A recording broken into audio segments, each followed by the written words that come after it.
Hello everyone, welcome back to my channel Mushkiz world. আজকে আবার আমি চলে এসেছি নতুন আরেকটা ভিডিও নিয়ে। আর আজকে সেই রান্নার ভিডিওই দেখাবো তোমাদের।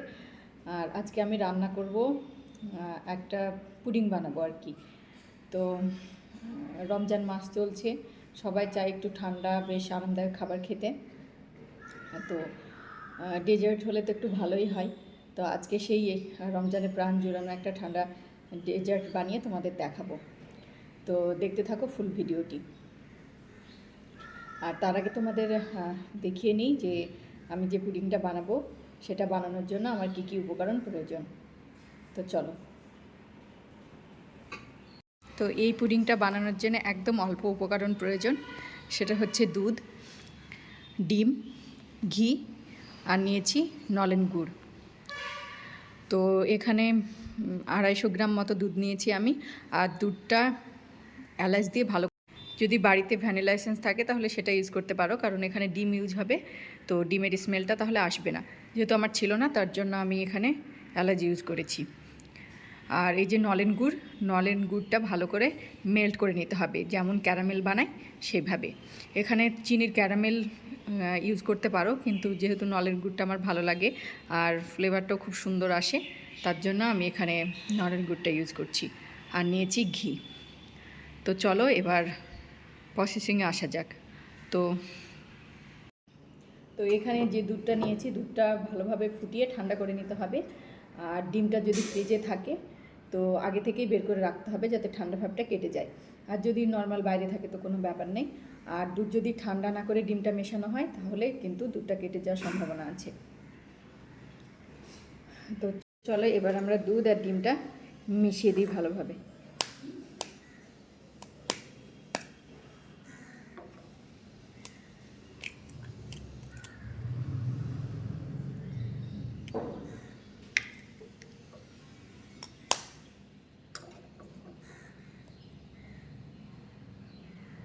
এইভাবে 3টে ডিম ভালো করে মিশিয়ে দিতে হবে।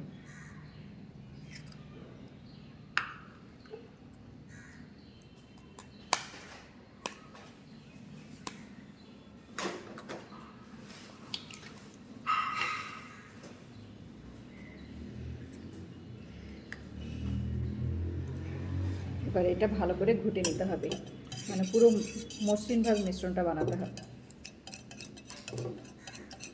তো এইভাবে আমরা পুরো ভালোভাবে ঘুটে নেব। আর এই ঘোটার সময়ই আমি এখানে চিনিটা দিয়ে দেব। এবার এখানে আমি নিয়েছি 3টে ডিম, 250 গ্রাম দুধ, আর তার সঙ্গে লাগছে হাফ কাপের একটু বেশি চিনি। দুধ আর ডিমটা মেলানোর পরে এরকম একটা লুক এসেছে, টেক্সচারটা ঠিক এরকম হবে।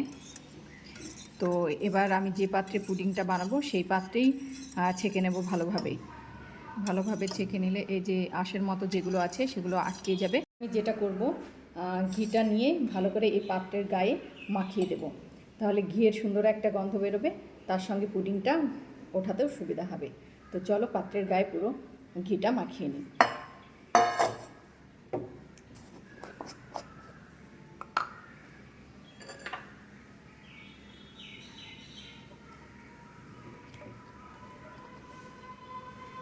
ঘিটা ফ্রিজে ছিল বলে শক্ত হয়ে আছে।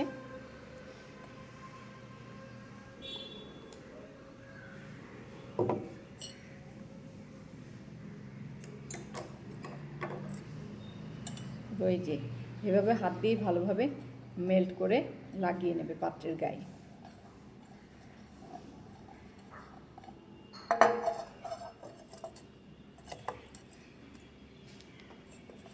তো এই যে পুরো এইভাবে মাখিয়ে নিতে হবে, মাখানো হয়ে গেছে। এবার আমি এর মধ্যে নলেন গুড়টা দিয়ে দেবো, তারপরে গুড়টা মেল্ট করে নেব, যেমন তোমার ক্যারামেল হয় সেরকমভাবে। তো আমি এই পাত্রেই দিয়ে দিলাম, একটু চুলাতে বসিয়ে আমি এটা মেল্ট করে নেব। তো মেল্ট করে নিয়ে আসি, তারপরে তোমাদের দেখাচ্ছি কালারটা কেমন আসছে। আর খুব হালকা আঁচে মেল্ট করতে হবে, না হলে যদি গুড়টা পুড়ে যায় তাহলে তেতো লাগবে কিন্তু খেতে। তো এই যে মেল্ট করার পরে এরকম একটা লুক এসেছে। আর আমি এই পাত্রতেই এবার বসিয়ে দেব দুধ আর ডিমের যে মিশ্রণটা আছে সেইটা। তো এই যে এই পাত্রটায় আমি পুডিংটা বসাবো। তো এবার চলো এই পাত্রটায় ভালো করে মিশ্রণটা ছেঁকে নিই। তো এরকম একটা ছাকনা নিতে হবে, তারপরে মিশ্রণটার মধ্যে ঢেলে দিলে তোমার যে এলাচ আর রসের মতো যে অংশগুলো আছে সেগুলো আটকে যাবে আর মিশ্রণটা খুব মসৃণ হবে। তো এই যে এভাবে আমি অল্প অল্প মিশ্রণটা দিয়ে ভালোভাবে ঢেলে নেব। তো এই যে এরকম করে একটু ঝাঁকাতে হবে, তাহলে পুরোটাই বেরিয়ে আসবে। তো চলো আমি পুরো মিশ্রণটা ঢেলে নিই, তারপরে তোমাদের দেখাচ্ছি টেক্সচারটা কেমন আসছে।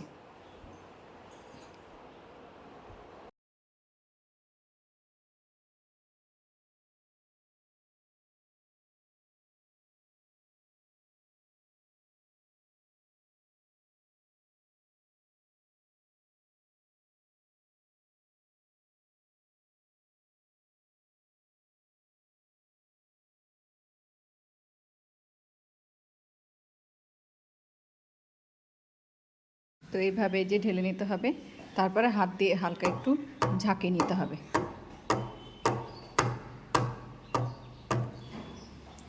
এবার এটা আমি গরম পানিতে বসিয়ে দেব। জলটা যখন ভালো করে ফুটে যাবে তখন আমি পাত্রটা ঢাকা দিয়ে বসিয়ে দেব। তো এই যে আমি একটা পাত্রে গরম জল বসিয়ে দিয়েছি। জলটা যখন ফুটে যাবে তখন যে পাত্রে পুডিং বানাবো সে পাত্রটা বসিয়ে দেব ফুটন্ত জলে। তারপরে 20 মিনিট মতো ফোটাতে হবে, ফোটালেই রেডি হয়ে যাবে সুন্দর একটা পুডিং। তো এই যে জলটা ফুটে গেছে, এবার আমি পাত্রটা বসিয়ে দিয়েছি। এবার আমি এটা ঢাকা দিয়ে দেব। ঢাকা দিয়ে 20 মিনিট মতো মিডিয়াম ফ্লেমে এটা গরম করব।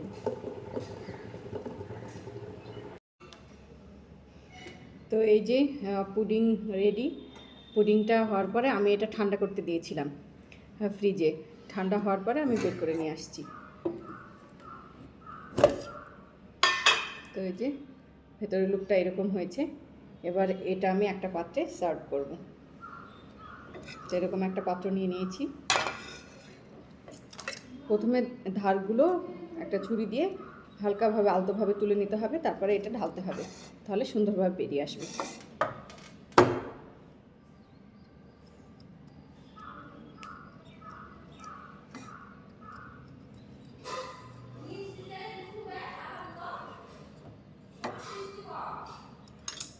তো এই যে এভাবে পাত্রটার মধ্যে নিয়ে নেব, দিয়ে উল্টিয়ে দেবো এইভাবে। তারপরে একটু টোকা দিলেই, এভাবে একটু টোকা দিতে হবে, তাহলে বেরিয়ে আসবে পুডিংটা।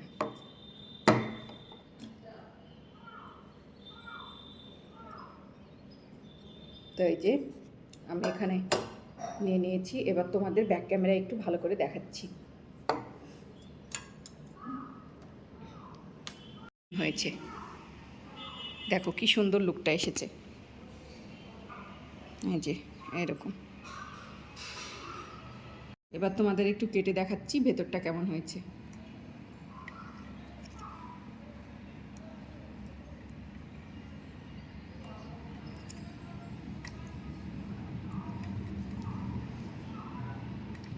তো এই যে এরকম ভেতরটা।